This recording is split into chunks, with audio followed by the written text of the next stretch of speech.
Welcome, everybody. Welcome to Mastermind Seminars.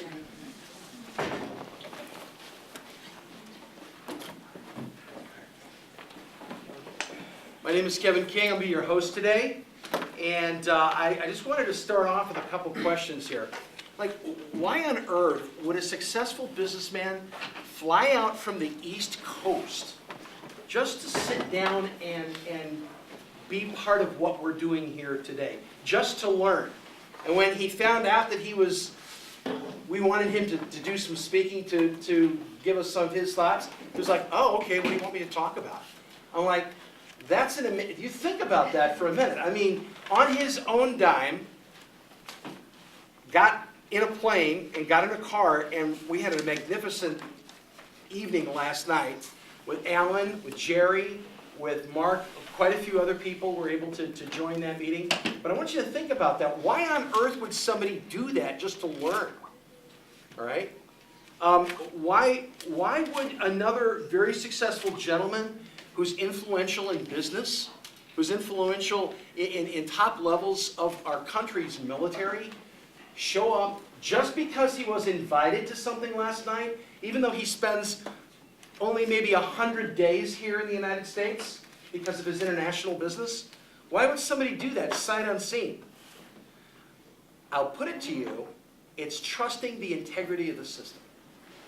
Trusting the integrity of the system. And that is so key. Why is that key? Because we're starting year 2 of something that is changing so many people's lives. Sorry. Hey, I've got backup. I didn't know I had a group backing me up. It's a good group too, by the way.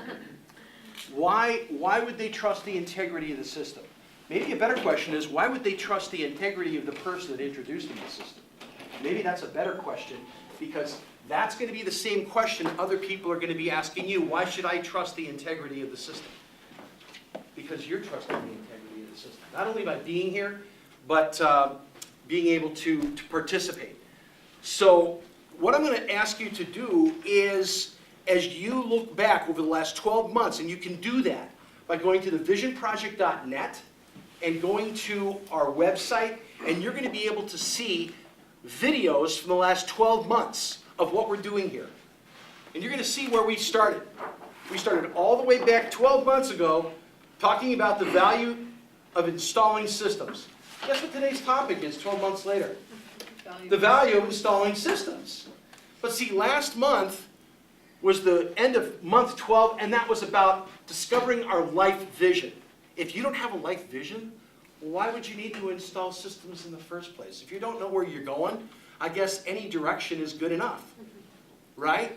And then next month we're going to be talking about culture and values, marketing, being able to generate more and better leads.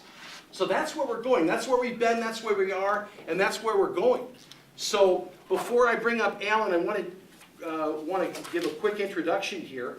Alan Stein, I'll just get a quick quote here. As a business owner working with very affluent clients from all over the world, I know firsthand how hard it is in running a business. My wife and I have been blessed to own one of the most unique businesses in the entire world, building million-dollar conservatories all around the world. And over the last 8 years in learning about building the BOS system, which we're going to be talking about today, he's found that his business is really very much like any other business. We all need to market to generate leads. We all need to work those leads. We need to close the sale. We need to service the client in such an amazing way to generate a large number of referrals. And we need to create clients for life. And we need systems to do that. Alan, that was very well put. Please welcome Alan Stein. You want me over here? Please join us. Okay. Alan's the president of Tanglewood Conservatories in Maryland, and it's a pleasure to have you here today, Alan. Well, thank you, and thank you all for coming out on this frigid morning. It seems frigid to me. I'm coming from the East Coast, and it's a real honor to be here. Thank you for saying those things about Tanglewood, and I think that the question which Kevin asked at the very beginning is the most important question. So why would I come out here? As many of you might not know this, but Kevin mentioned that I've been involved with MARC and Synergy and Life Mastery Institute for going on 9 years now. And until last night, I'd never met Mark.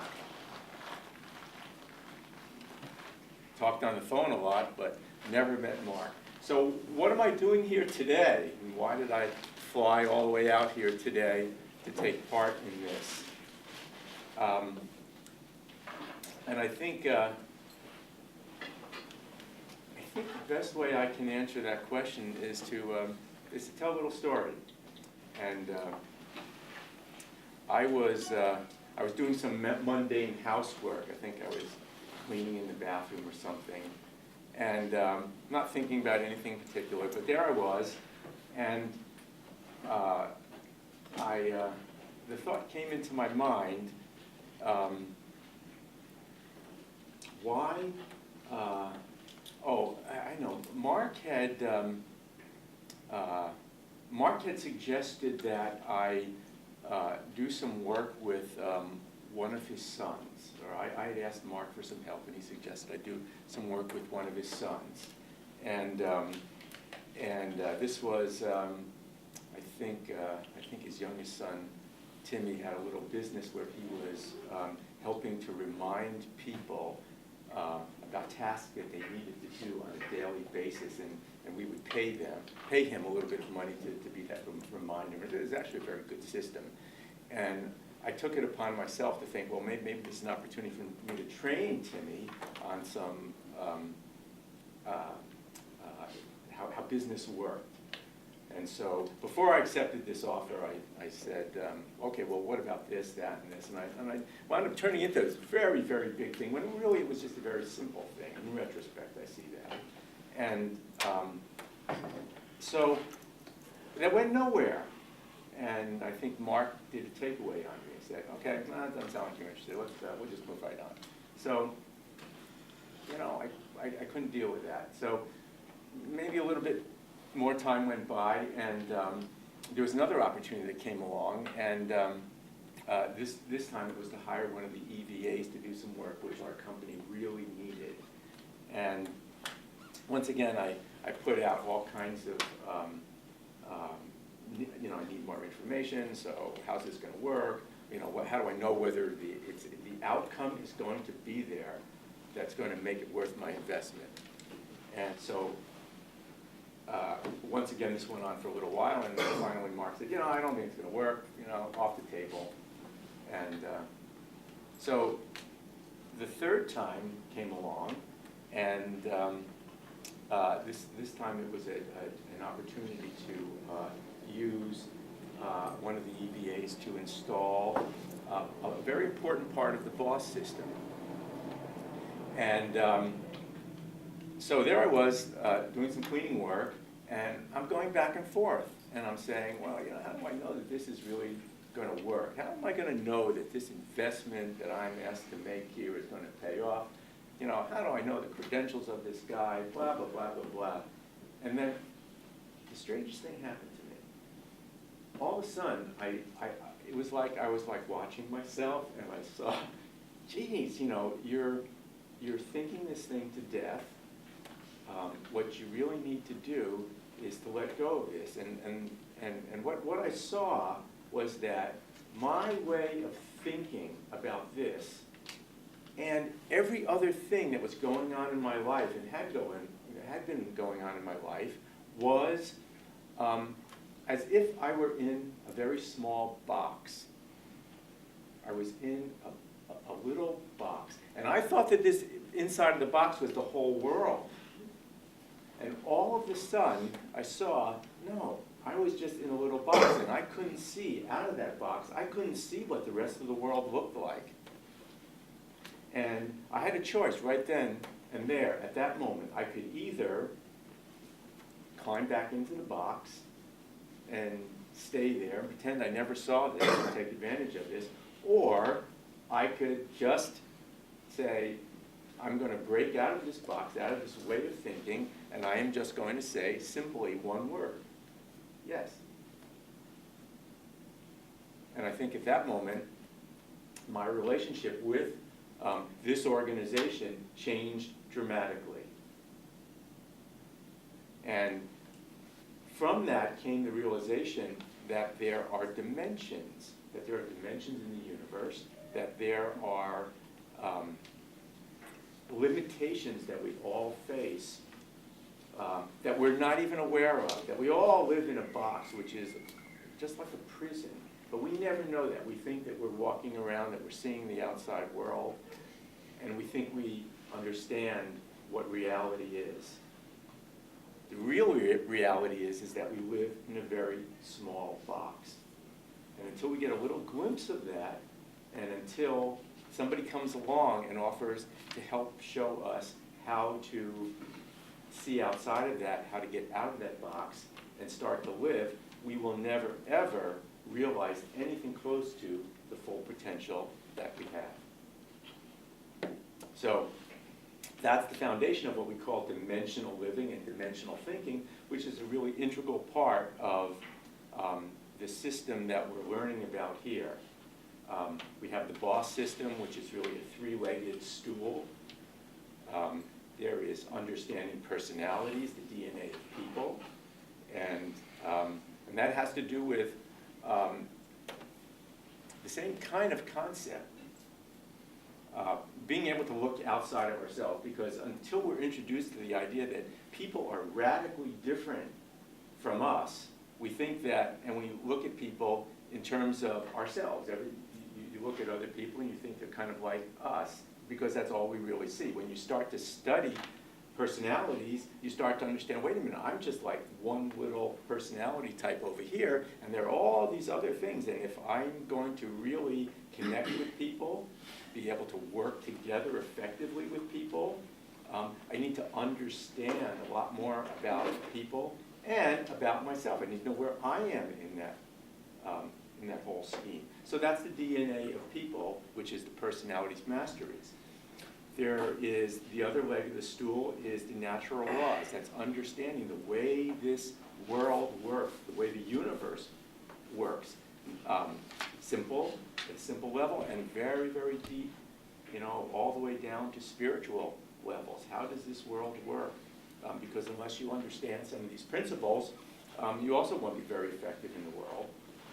And then the third leg of the stool of the BOSS system is the what we call the 530 grid, and that's kind of a roadmap for how to accomplish things, and it's sort of a step-by-step guide to working with people to build something greater than ourselves. Let's see, have I left anything out, Kevin? The floor is yours. I think you did a great job. Okay. Thanks for being here. One question. What is your biggest challenge, and why did you come here to help you accomplish it? Well, that's a good question. I don't know if I did answer the question about why I actually got on a plane to come here.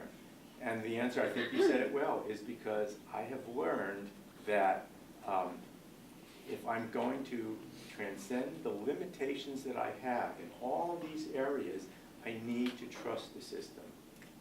And I need to trust people outside of me that maybe I wasn't willing to trust before. And I've just learned that over and over again, that if I want to accomplish anything outside of myself, then I've got to be open to the input that's going to come from other people who have more experience than I do, people who have deeper insight than I do, and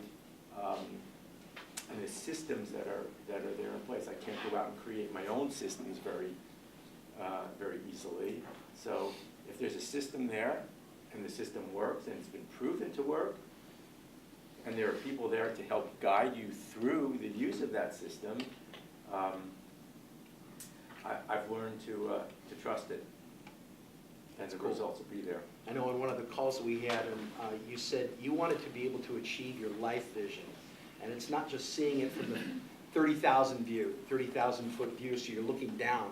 It's being able to achieving that life vision in a practical way every single day. Well, it's not just every single day, it's every single moment.